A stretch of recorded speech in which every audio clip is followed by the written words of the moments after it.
Let's move on to the next fight on the card. This is it probably is going to be it was the easiest fight for me to decide. This was a bantamweight matchup, which sees Kyler Phillips come in at 9-1 and the minus 270 favorite, and he's going up against Raulian Paiva, who is 20-3 and is the plus 220 underdog. What do you see with this matchup? So I was looking it up right now. You got the Matrix. Kyler Phillips. This is like his fourth fight in the UFC. Versus it's similar pedigree here. This is this guy's fifth fight. He was in a contender series, I guess.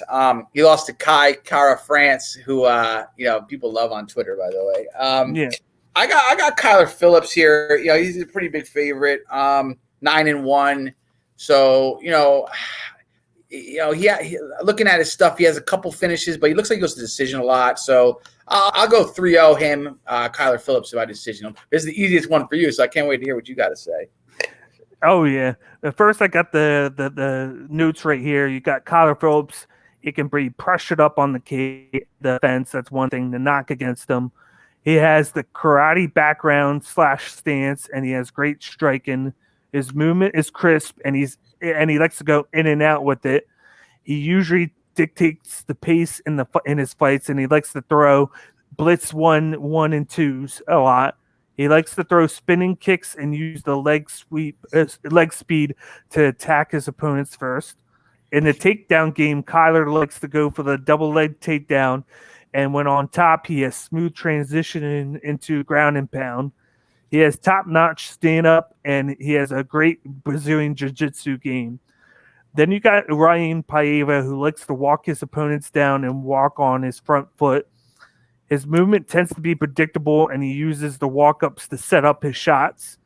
When striking, he usually stands in place and throws when his opponents go inside of him. He does not move his head at all off the line, so he tends to take too much damage and leaves his hands down, which is just a double no in the sport. He likes to lead with the right hand hook a lot. Paiva's chin is very strong, and he has sneaky power. One thing he needs to do, though, is to improve his defense versus the leg kicks, and then to try and get his head off the line, like I said before. This matchup, just in itself, I'm easily leaning towards Kyler Phillips. I think I'm going to go with the round 3 knockout. Nice. I interviewed him last month, which was probably one of my favorite interviews. He's a low-key guy. He's very confident in himself, and I've done research on like his fights, and usually he averages like 2 takedowns a fight. I almost said game, but takedowns a fight, and then he averages anywhere from to 100 strikes a fight as well. So it's not just he's not one dimensional. He can get you with the takedown game, and then he can get you with the striking game, but he has that karate background, and then what Paiva is weak against are the leg kicks. So just in this matchup, I'm going to see a lot of leg kicks coming off of Phillips. He does anywhere from like 3 to 4 different leg styles that he can do. He likes to do a lot of spinning kicks. I just think he's going to pressure him with those, and he's going to use that to get the takedowns effectively, because Paiva is going to be thinking about the leg kicks and then the stand-up too much, and that's going to leave his defense down for the takedowns, because of course he has his hands right down on the thing like that, going for his offense, and he's just going to get dominated in this fight.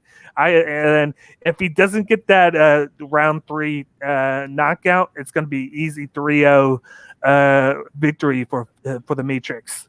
I do love when you like interview somebody. You always become like this is your guy, man. So yeah. I'll take where we agree again. So the only one we haven't agreed on so far is Elkins, and that's like a pick 'em. So yeah, all right. But let's move on to the co-main event.